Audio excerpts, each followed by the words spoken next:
have a student poet today, creative writer. Victoria, come on up. So this is an event that we've done in the past, typically with faculty members, and this year we've had a couple students who have braved it. Let's see if I can get, okay, so Victoria's gonna have, round of applause for Victoria first. Stellar sophomore, she's gonna write a poem backstage while our main guest is presenting, and then we're gonna bring her out last 5 minutes to read the poem that she's written for you. The challenge is that she has to use these 10 words, which she is just saying for the first time right now. And I actually asked some of her fellow Slant of Light staff members to provide me some words. So some of those are from the staff, particularly I think the first 7. So yeah, don't get mad at me, yeah. But you've got to use all 10 of those. You're allowed to change the form of the word if you want. Be creative. You got about, let's see, this one ends at 11. You probably got about 30, 35 minutes, so have fun. All right, we will see her later. Time to get to the main event. This is good stuff. Get ready.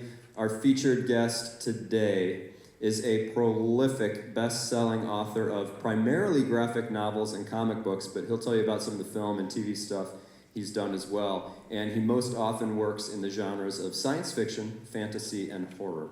His Roche Limit graphic novel trilogy was named by Paste magazine as one of the 50 greatest sci-fi comics of all time.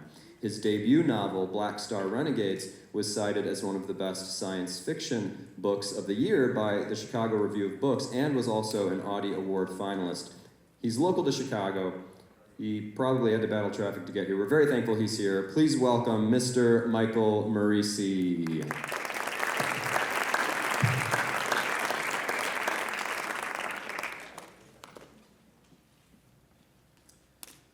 Okay. Hello, everyone. Good morning. Thank you, Mr. Tooley, for the very generous introduction. I appreciate it. Yeah, really glad to be here. Let's go to the next slide so I don't have to look at myself. There we go. Really glad to be here. Like Mr. Tooley said, I am local to Chicago. I grew up in the city. I grew up on the south side of Chicago, right by Midway Airport. I live in Oak Park now. I live, my 2 kids who are in school right now, just like you guys. They begged me not to go, but because it's spring break, but they had to. And yeah, I work from home, I write from home, and actually, I've been playing soccer my whole life since I was 5. And I coach, you might have heard of the school, Fenwick, but I coach the soccer team out there. We actually have training later today. So what I'm going to do is I'm going to talk a little bit about who I am and what I do, and then take some questions from you guys if you have any. So pretty straightforward. So like I already said, like local to around here, I grew up here. I went to eventually graduate from Northwestern University, and I've been writing for as long as I can remember. For as long as I've been playing soccer, it's probably 2 things that I do, or 3 things I do is, soccer and watch movies and write. That's basically it. But I started writing in high school. I wrote all throughout college, grad school, that kind of stuff. And one of the things that I want to talk about, that I've been talking about to the previous sessions as well, is, the idea of like, you always get asked, how do you become a writer? And I think it's like anything with an art. I think there's like some like weird, like almost like mystical idea, like that's like, you talk about like inspiration and things like that, which I really don't believe in. The same thing, I don't believe in talent. Like I don't believe in talent at all. I think talent is hard work plus a passion for a thing equals the thing that we see and call talent. I don't think there's like some magical thing that makes somebody inclined to be better at something than others. Maybe more physically inclined, it helps if you want to play basketball and you're like 6'11" is good. But generally I think that's where it kind of begins and ends. But when I got out of, in terms of like origin stories, I suppose you can say, and I'll loop this back around to the idea of work and talent and things that I believe in. When I got out of college in Northwestern, I was there for writing, and the type of writing, I learned a ton at Northwestern, don't get me wrong, and I learned from really, really intelligent, gifted, smart, hardworking people.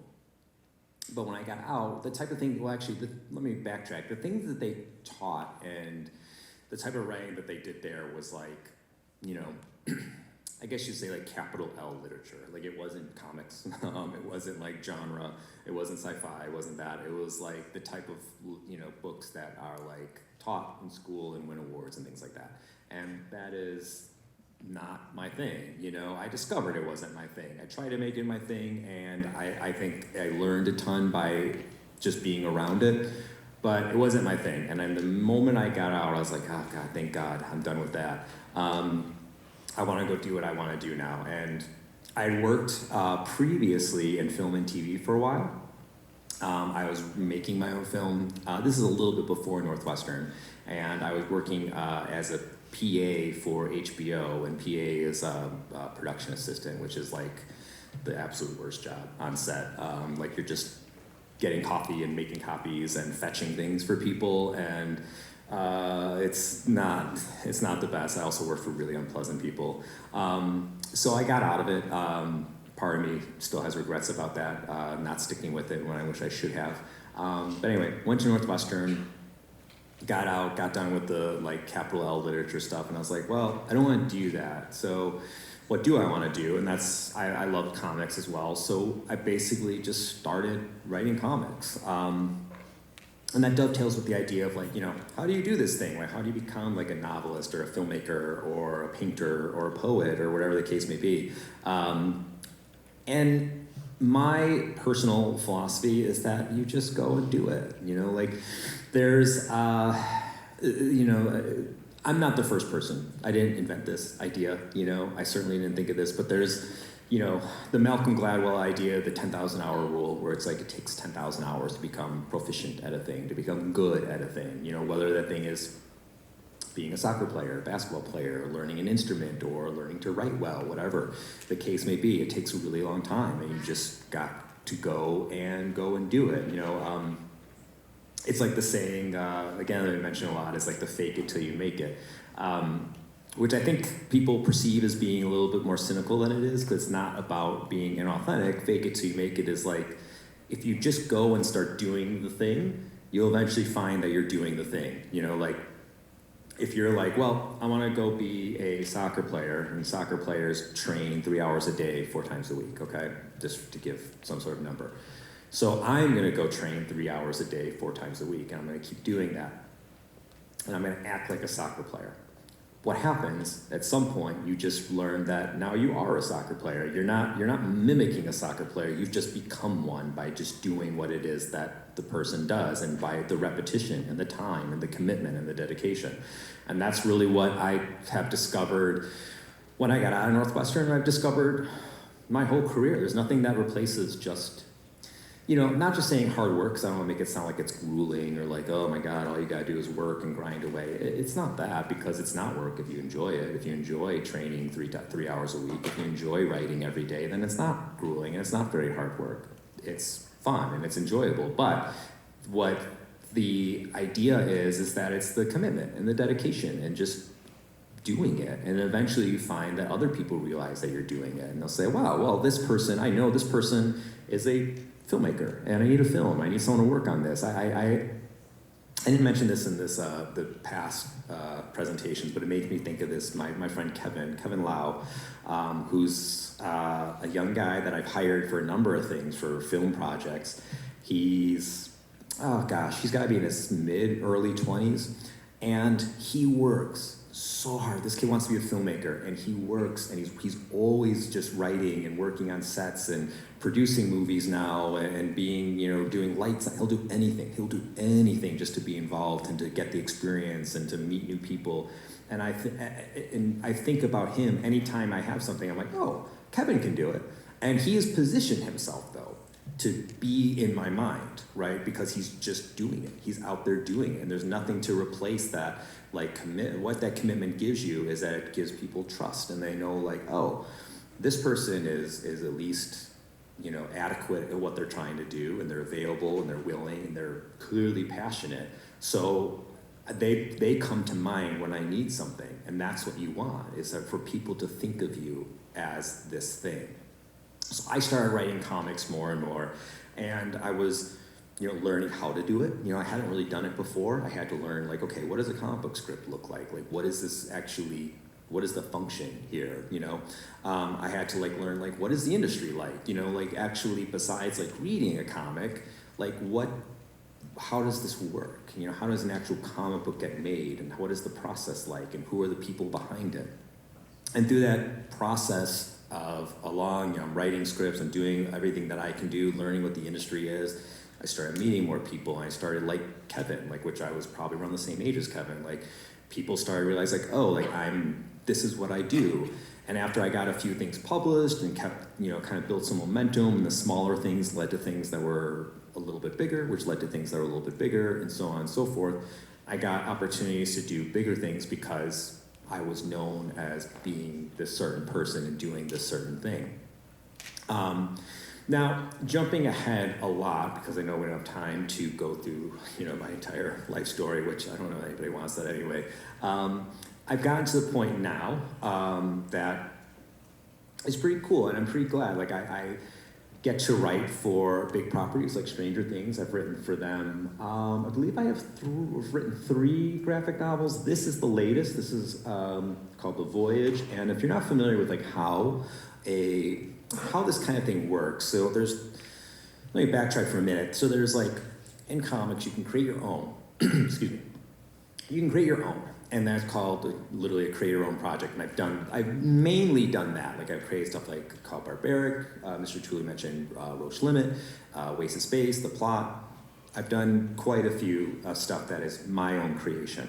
But you also get stuff for what's called work for hire, that is through licensed properties like Netflix. So, I'm sorry, like Stranger Things.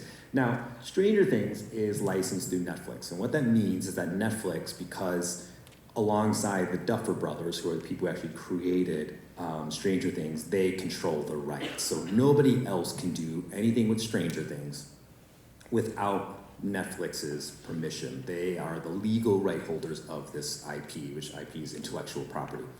So what will usually happen is that Netflix will, as all these places, I'm sure you've seen, there's Squid Game books and novels and Star Wars and Star Trek. Every franchise, has, that's like a TV show or books, or movies or whatever, have, like, books and board games and whatever. They have all this other stuff, right? And they're licensing this thing out. So they need to find a partner. So in this case, they want Stranger Things, like, we want to do a comic that tells, like, ancillary stories in the Stranger Things universe. So they'll go to, like, a publisher, in this case, so Dark Horse, you see in the top left-hand corner, they're the publisher. So Netflix and Dark Horse will get into a relationship where they'll say, hey, we're gonna do these comics, let's go do it, basically. What Dark Horse will do then is they'll need to get artists and writers.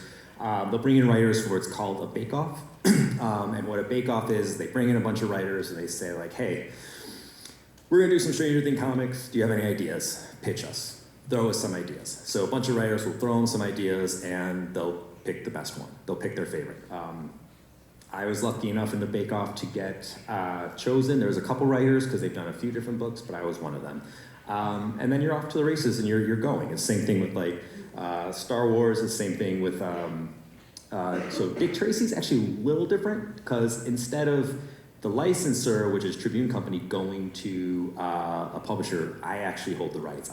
Myself and my partner, Alex Segura, went to the Tribune Company, and we actually hold the rights to Dick Tracy, and then we found a publisher.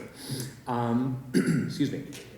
So that is basically what I do in comics, is, like, making my own stuff, working for licensors. My day is pretty straightforward. Like I said, in terms of, like, talent and work and things like that, I don't believe in the inspiration gene. I don't believe in that kind of stuff. I drop my kids off to school in the morning. I'm home by, like, 8:30.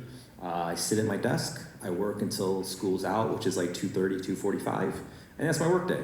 I'm never, like, more inspired than one day than the next. It makes it sound like kind of like, I don't want to demystify it too much where it sounds like boring, but it kind of is, like, which I kind of appreciate. Like, I work 9 to 5, not 9 to 5. I used to, but my kids kind of stomp on that idea. And then also, like I said, I coach soccer now, so I get to go in the afternoons and go train. But that's kind of it. That's kind of my day, and my career, if anybody has questions about film and TV. So I have my original love before, like I said, which is where kind of the regret come in, that I was in a pretty good position. I was working for HBO. I was making my own movies when I was in my early 20s. And I stopped. And again, I don't know. Sometimes, you kind of believe things happen for a reason. But I got back into film, weirdly enough, during COVID. So similar to the idea of the bake-off with comics, there's a production company in just outside Champaign, and a production company is basically what it sounds like. They produce TV shows, whatever, and they have they employ crew and they employ cast. And when COVID hit, the film and TV industry was hit pretty hard because unfortunately they're not like 9 to 5 jobs. They're not able to do anything remote. You generally don't have insurance. They're living from one production to the next, and it's kind of cool because it gives flexibility, but it's also kind of scary because you don't have that kind of security and routine, I guess. So this production company that I kind of know was like, hey, we want to make a movie because we want to get our crew working. We want to give them a job. We need to have something being made in order to employ these people.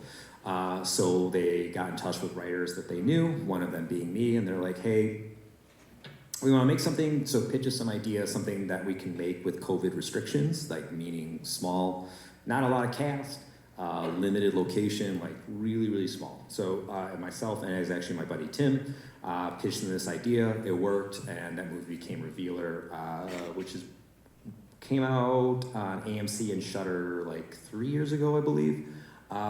This is the latest thing that I've done. So since then, I've become a partner at a different production company. We acquired the rights to this comic that I didn't do. This is a revival by Tim Seeley and Mike Norton. We acquired the rights. I wrote the pilot, and for those who don't know, the pilot is the first episode of the series. I wrote the pilot. We sold it to Sci-Fi, and the first season got done filming in Canada at the end of 2024. It's in post-production now, and it should be out this year. Post-production means like we're editing, doing the coloring, soundtrack, music, that kind of stuff. We're in the process of doing it now. It's 10 episodes, and it's gonna be on places at Sci-Fi and Peacock, and I think USA too. I'm not sure, but I was a producer on it as well. I made another movie that came out last year, and I have other stuff in the works right now. But that is kind of me in a nutshell and what I do. But I wanted to have time, let me check the clock here. Want to have time before our poem comes out, which I can't believe one of the words was pineapple. Like, that's brutal. But I wanted to have time to see if anybody had any questions. And it could be on anything. I'm very, very candid and honest. So please don't be shy about asking about comics or film or how it gets done or what I do or whatever. I'm happy to answer pretty much anything. Yes, please. So when you're making like an original comic, like your Barbaric one or Roche Effect or Roche Limit, was it? Yeah, how do you like pick someone to do the art for it? Like how do you trust them with your ideas? That is a really good question. So it's tricky because, excuse me. Oh yeah, so we asked like, how do I, when I'm doing my own thing, how do I pick an artist, my own comic that is? It's tricky because there is a partnership that's going on there, because when you are engaging in a comic that like is a creator owned, ultimately you're going to split the rights. Like while Roche Limit is owned by myself and the artist Vic Mahatra.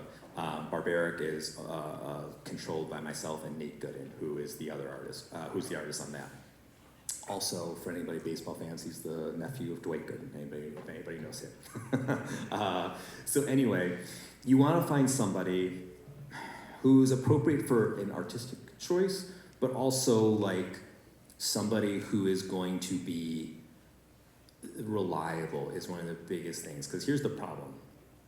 And you can structure contracts in different ways, but like if you're engaging in this split ownership, if they leave and you don't have a good contract, then they can kill the project like immediately, because they can do 2 issues and say, you know what, I got a job drawing Spider-Man, I'm out, see you later, and you can't replace them because they have ownership. So you also, you know, if you ever do this, a legal warning for everybody, get clauses in there that say if they go, they can be replaced.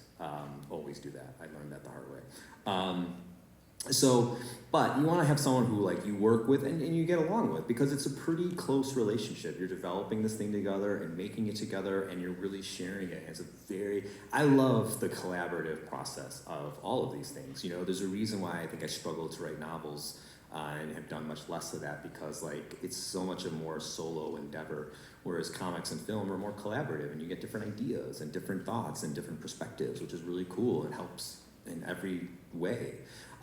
So picking the right person is not just the artistic, it is the artistic choice. Like who is the right fit from just a purely artistic standpoint that's gonna make the story work as best as possible, but also who am I gonna engage in this collaborative process that we can work together and I can trust, and that we can be true partners in this and make this thing work, because it could last for a long time too. Like you want to create like Barbaric, like originally it was 3 issues, and it's ongoing till who knows how long, you know? And Nate's awesome, we're good friends, and you know, we've become even better friends through this process. So you never know, you know, things change, people change, and the relationship get compromised. But going into it with someone, if there's ever red flags and they're like, I don't know, this person seems a little flaky, most likely they're flaky. And don't. Be careful. It's my best advice. Yeah, it's like the old Toni Morrison thing. If someone tells you who they are, believe them the first time, and that's for life as well. Any other questions that I can answer? Yeah, please. Do you prefer to write your own stories or write stories based off of other IPs?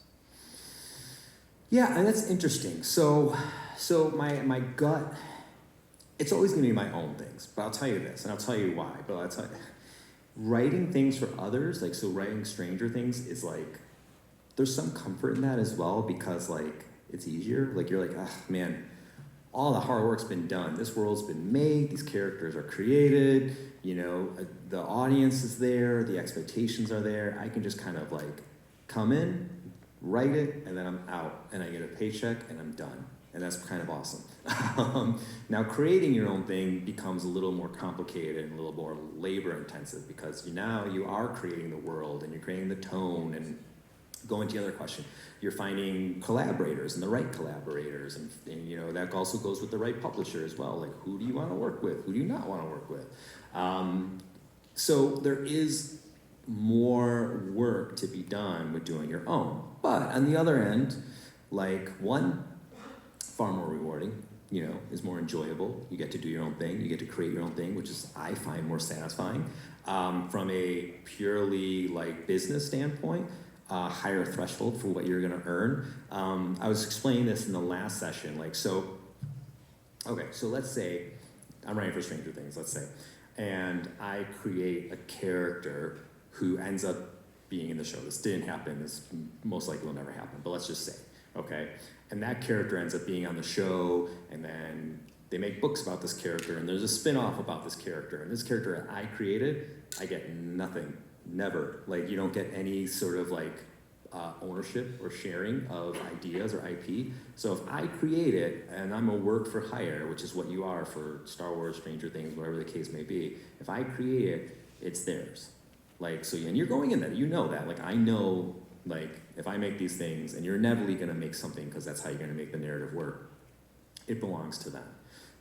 Which kind of a bummer. I've had people like make stuff that's, especially for like Marvel and DC, that have appeared in movies, movies that have been based off their characters, and they don't get anything, which is heartbreaking, needs to be fixed in the comic book industry, and it's been trying to be fixed for a long time. But I do like, even though it requires a little more work, the work is kind of fun. It's kind of fun, getting your hands in the clay, with a good partner and like discovering the world and making it work. That's pretty cool. It's a little bit more hours and time, but like in the end, it's just a more creatively satisfying and, like I said, to be honest, like potentially financially rewarding as well. Anything else? I don't know if we have time. I'm sorry, what's that? Do you need the house lights up a little bit to see? I think I can see. Is there anybody I'm missing? Do we have time for more? Oh yeah, we got still about 9-10 minutes. 9 minutes. Okay, I didn't want to cut into the poetry time. I have a question for you about just back. Oh yes. Yes. Maybe I can't see. Why is the first episode always called pilot? Why is the first episode called Pilot? That's a great question. I don't know. It's funny. There was, for anybody who's watched Lost, the first episode features a plane crash, and something happens, I don't want to spoil it in case you haven't, with a pilot prominently. So it's kind of ironically called Pilot, but everything else is just called a pilot. A pilot is just kind of like a test. So maybe I do know. Okay, so and they still kind of do this in TV, not as much, but what happened once upon a time in TV where they actually shoot a pilot. And so pilot is also like, and correct me if I'm wrong, that means like test, like a pilot program is a way to say a test.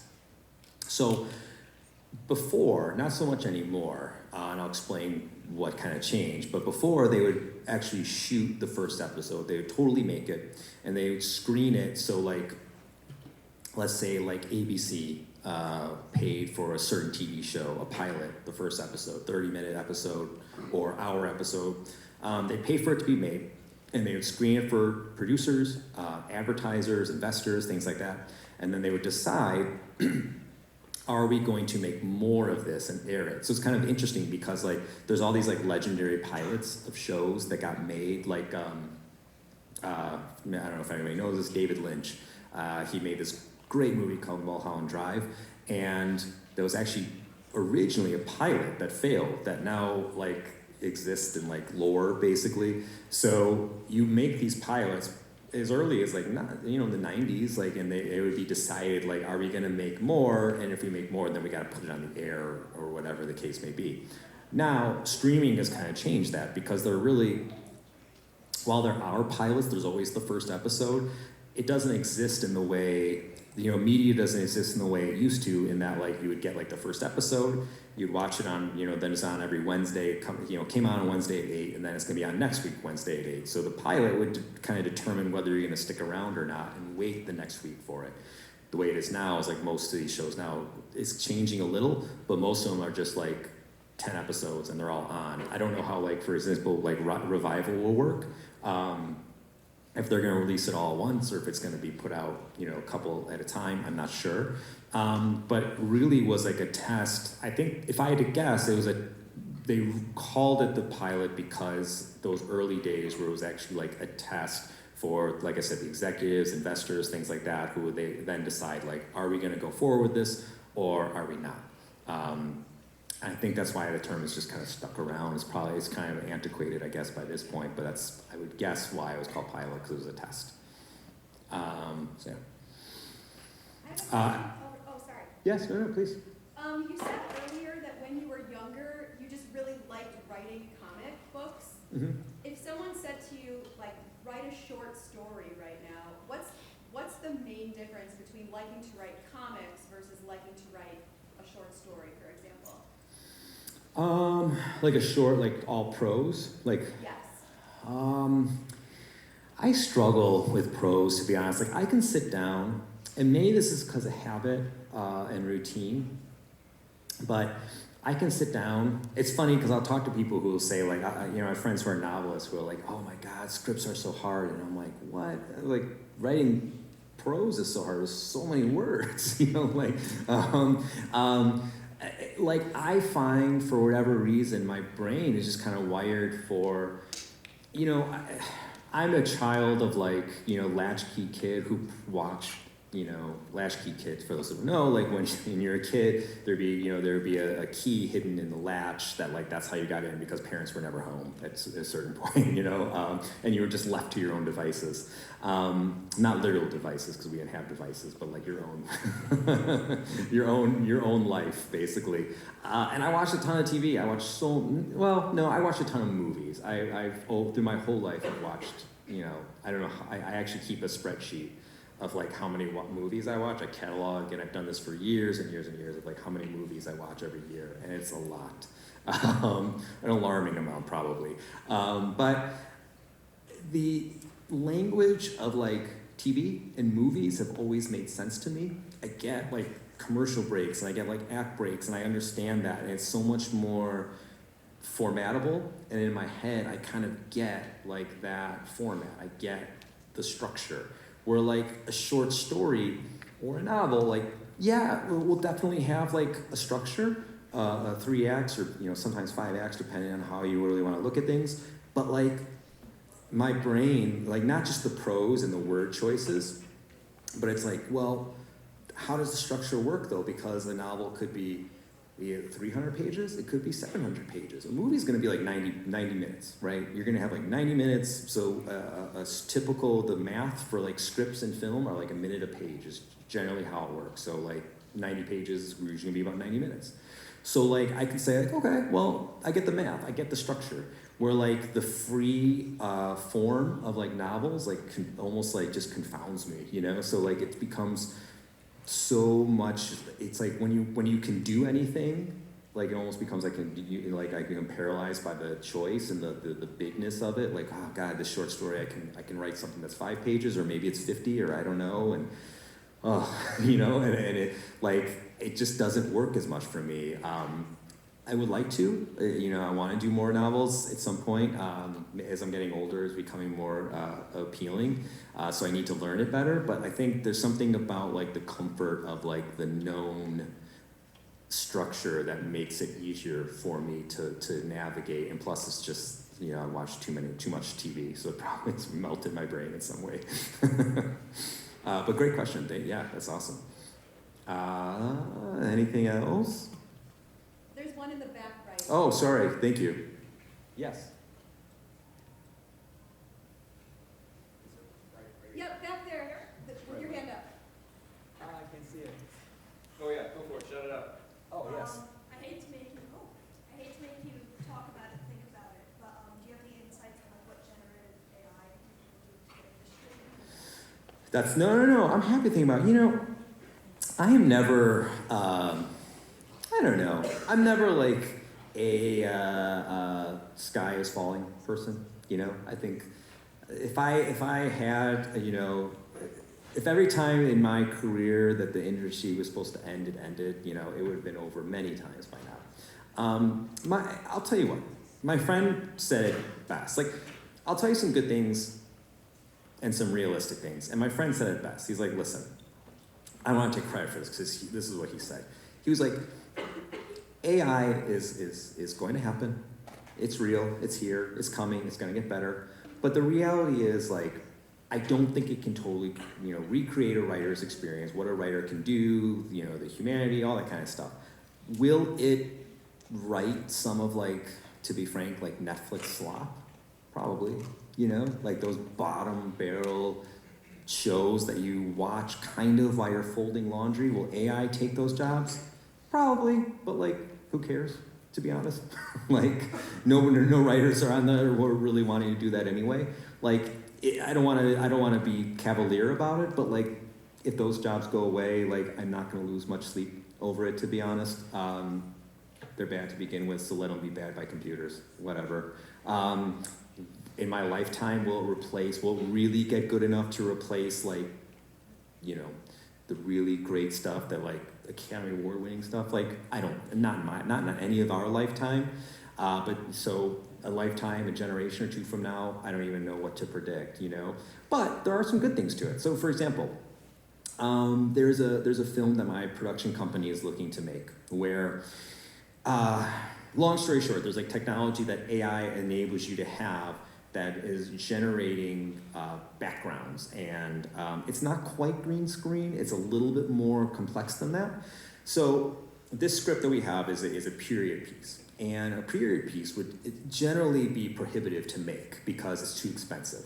So we had originally forecasted this at like $5 to $6 million of a budget, which is probably a little too high of an investment for us because the streaming bubble was kind of burst and you don't get as much money as you used to. So now though, if you can use this this AI technology that generates the background and makes it look really, really good, we can shoot it on a sound stage and we can use this technology, and all of a sudden a $6 million production becomes a $2 million production, and we can do it, you know? And that becomes a win for independent filmmaking. It diminishes gatekeeping, you know, whereas like you needed deeper pockets, whereas now we can do it independently. We can get this thing made, we can, you know, make our money back, and that's a good thing. That's a good thing for filmmakers. That's like, hey, you can have the tools to get your thing made as well. Like, yeah, there's some bad to it, absolutely, but it's also some good. Like it opens up more doors and some possibilities. Like, we're not talking about replacing actors, we're not talking about, you know, replacing humans in any way, but we're just saying like, look, we can't make a thing, period. We can't shoot in, you know, if you want to make a movie that takes place in the French countryside, well, we can't do that. But maybe with this technology we can, and I don't think that's such a bad thing. Do we have, that's it? Yeah, Okay. Switch, yeah. Time for the, I'm sorry for round of example. applause. Thank you guys.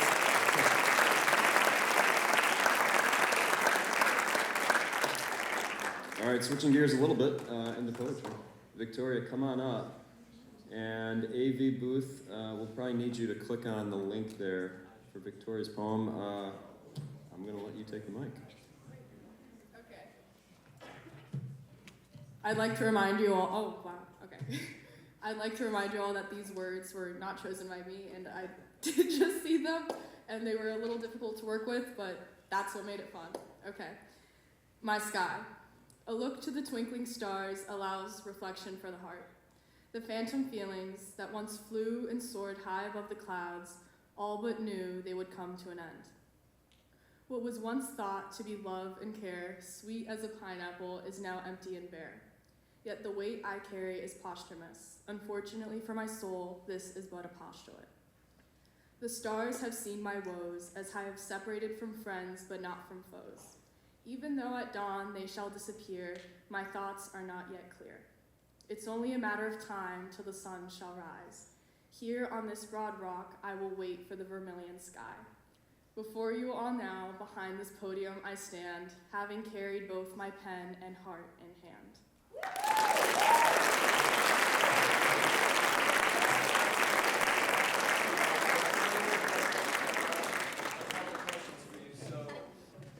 Tell us about your initial, like when you sat down to start typing, what was the plan? What was your first instinct?